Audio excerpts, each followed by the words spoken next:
With dozens of diplomatic protests filed against Beijing, what should be Manila's next steps in this maritime dispute? Let's get the views now of Professor Eduardo Araral of the Kuan School of Public Policy. He joins us now from Singapore. Professor, thank you so much for joining us. The diplomatic protests continue to pile up, but China has been ignoring them. Will China really take us seriously with mixed messages from the government, from the president to Secretary Locsin and Lorenzana? Well, Rico, this mixed messaging is what we call in international relations strategic ambiguity.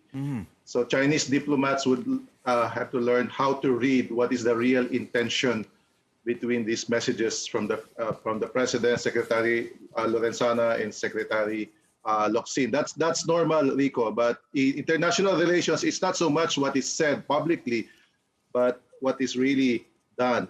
So I'm sure they will try to read in between the lines. I'm sure they understand the frustrations, but there's also back channeling talks there. And so because the Philippines is in a difficult position, so this is probably why the government is resorting to this big signaling game.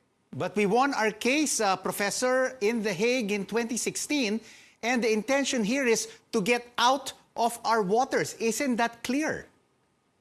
That's true, Rico. The arbitration award nullified the non-dash line, but it's not self-enforcing, not enforceable, because it's an arbitration. China did not participate in that. So you need to find ways how to enforce it, because you cannot rely on the UN or the US and other countries to help you enforce the arbitration award. So you need to find different ways through dialogue, through all sorts of means, including Twitter diplomacy, if you will.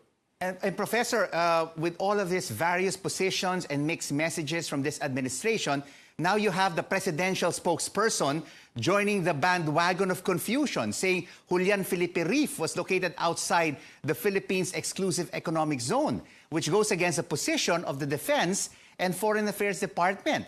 Why can we not be on the same page? Why does he not just keep quiet? Yeah, he's been told by Secretary Locsin to just keep quiet. There's only one Secretary of Foreign.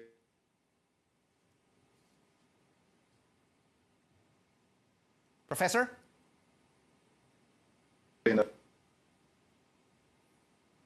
Professor, are we still connected to you? Yes, I'm here. Yes, we're having some internet problems between Manila and Singapore. So he should just keep quiet because the Foreign Affairs Secretary already warned that the department has the exclusive remit, particularly on this issue. That's right. So there should only one voice. It should only be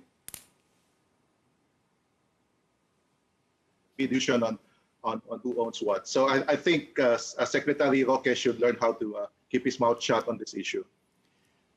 What about our ASEAN neighbors, Professor? How are they viewing us? All this confusion, all this mixed messaging in this West Philippine Sea issue? There's probably a range of reaction. One could be indifferent. Another one could be amusement. Another one could be they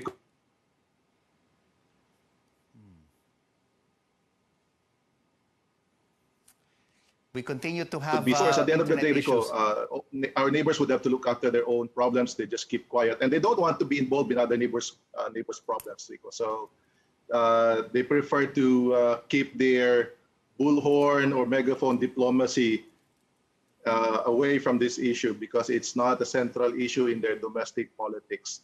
Parang if other countries have their own quarrels, we don't want to interfere. But we're all part of ASEAN, Professor. So you're saying then we will not be hearing stronger voices of support from our ASEAN brothers and sisters? No, because China is also their friend. The Philippines is their friend. China is also their friend.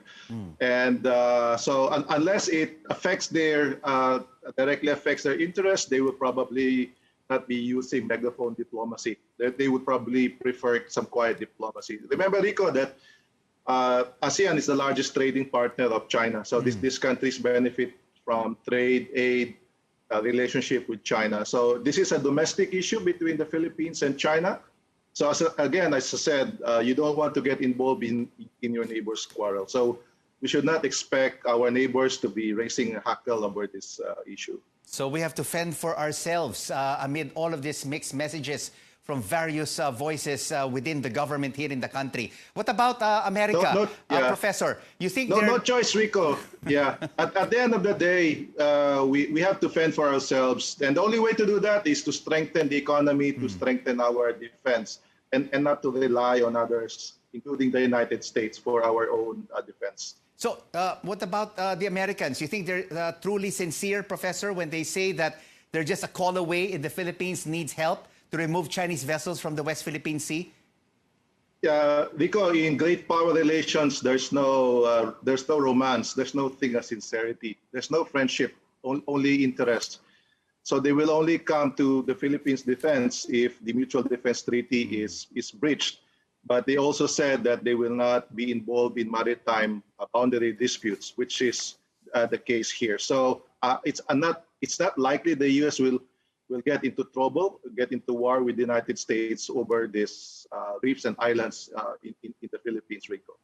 And briefly, from your vantage point, what is the end game in this West Philippine Sea issue?